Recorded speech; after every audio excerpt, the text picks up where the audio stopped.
In this episode of Trekking Through Compliance, we take up the Changeling. Compliance, the final frontier. Tom Fox is the voyager of Trekking Through Compliance. His mission? To explore the original series and seek out and share what it can teach you about compliance. Here's your host, Tom Fox.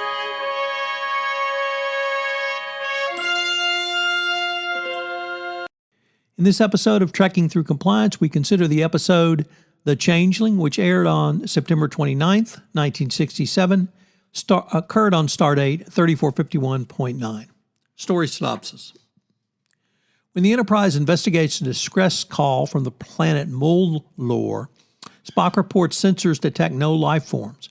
There is no word even from Dr. Manway, the head of the Federation science team on the planet, who has his own transmitter.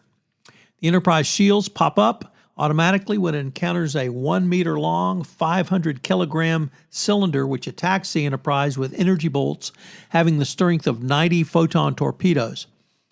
Kirk torpedoes the object, but the energy is simply absorbed by the target. Kirk then transmits a message to the object and it stops firing, requests communications, and allows itself to be beamed aboard the Enterprise. The probe identifies itself as Nomad and refers to Kirk as the creator. Checking records, Spock finds that a Nomad probe was indeed launched to explore the far reaches of the galaxy and seek out new life. Apparently, Nomad believes that Kirk is Jackson Roy Kirk, the original creator of Nomad.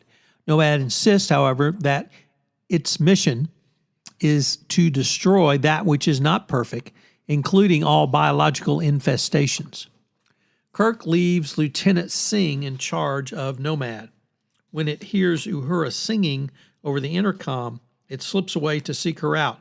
Upon finding her still singing, Nomad questions her as to what form of communication she was practicing. When she replies music, Nomad erases her mind, calling her a mass of conflicting impulses. When Scotty tries to intervene, Nomad kills him. When Kirk is displeased, Nomad offers to repair the unit, Scott claiming that it was only acting in self-defense. Kirk then asks Nomad to repair Uhura, which Nomad claims it cannot since it has erased her memory banks. Nurse Chapel therefore begins re-educating her on how to read and reports that she can be back on the job within a week, which doesn't speak too favorably of the training required of a Federation communications officer.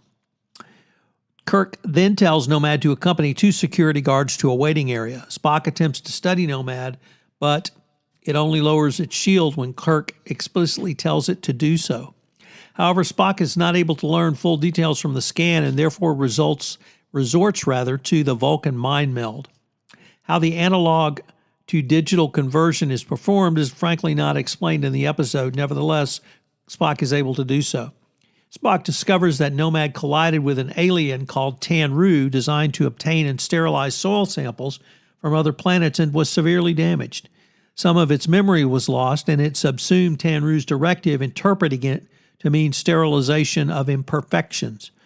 Spock is shaken by the experience, and Kirk is forced to pull him away and tell Nomad to stop communicating.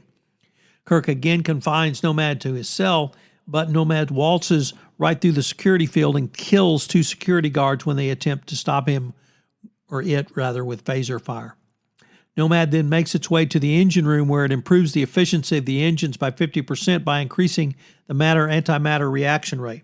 Kirk orders Nomad to reverse the changes to the antimatter reactor as the Enterprise cannot stand the stress. Kirk confronts Nomad, telling him that the contempt of the biological units is illogical since its creator is a biological unit. Kirk attempts to get the probe to return to the holding cell, but it kills 2 security guards sent to accompany it and heads to sickbay. There it examines Kirk medical records, attacking Nurse Chapel when she tries to stop him. It then shuts down life support systems throughout the ship in order to destroy the imperfect units aboard it without destroying the Enterprise.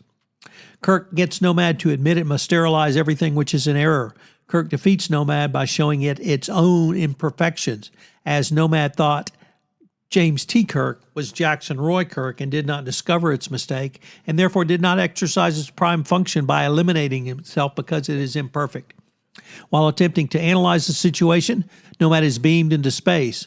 It is caught in a logic loop while attempting to analyze its errors and finally self-destructs in order to sterilize its own imperfections. So what's a fun fact about this episode? Well, Nichelle Nichols, the actress who played Uhura, got into a dispute with director Mark Daniels over the filming of this episode.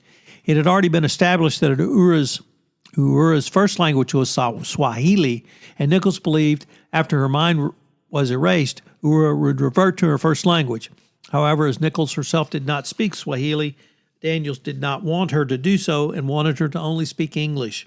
Nichols refused to, telling Daniels, Nichelle Nichols doesn't speak Swahili, but Uhura does. Gene Roddenberry was eventually brought in to settle the dispute, and he sided with Nichols. A linguist specializing in Swahili was then brought in to write a few lines of Swahili that are spoken by Uhura in this episode. Obviously, with Star Trek, the original series, science fiction is front and center, but I love the combination of the two probes, both Nomad and Tehran, to form the third entity, which of course becomes the subject of this episode, the Changeling. And it really, I think, presents a couple of contemporary messages that I want to talk about in addition to the compliance takeaways. I'm going to talk about listening in the compliance takeaways, but I have been thinking about that subject a lot, particularly around Howard Schultz and his return to Starbucks. The first thing he did was go on a listening tour to listen to employees and the criticisms, critiques, and complaints they had about the change in Starbucks brought on largely by the pandemic, when Starbucks became not a destination stop, but simply a service window where you would order your coffee and pick it up to go. That has dramatically changed over the last couple of months, but Starbucks has not changed. And if you go into a Starbucks now, it is not a friendly, it is not welcoming. It's still set up to do drive-thrus, and they're doing a killer business with drive-thrus. But the employees are now being graded and evaluated the way they were pre-pandemic. So listening can be an important part of everything in a compliance program and indeed in a corporation. And I hope you will think about that when you take a look at this episode and listen to this podcast. So what are the compliance lessons from this? Well, one is on leadership, and I think a key lesson is listening. And that's Kirk listens in this episode. He listens to Nomad, he listens to Spock, and he listens to Scotty. All of these are critical in not only assessing the situation, but also formulating an action plan to move forward. If you listen to any thing on leadership, read anything on leadership, you know the first thing they talk about is listening as a key component of leadership. Next, what is your procedure for updating your policies and procedures? I thought about this in the context of Nomad and its journey. So what do you do? How often do you look at updating your policies and procedures? So take a look at that as well, and probably call Eric Hoffman. And finally, how often do you perform a risk assessment? Do you perform one annually? Do you perform continuous monitoring? Do you perform it on a triennial basis? But how often do you perform a risk assessment in view of the changing risk nature of your business? Join us tomorrow when we take up the great episode, Mirror, Mirror. If you enjoyed this episode of Trekking Through Compliance, you can help it grow by sharing it with the biggest Trek fan you know.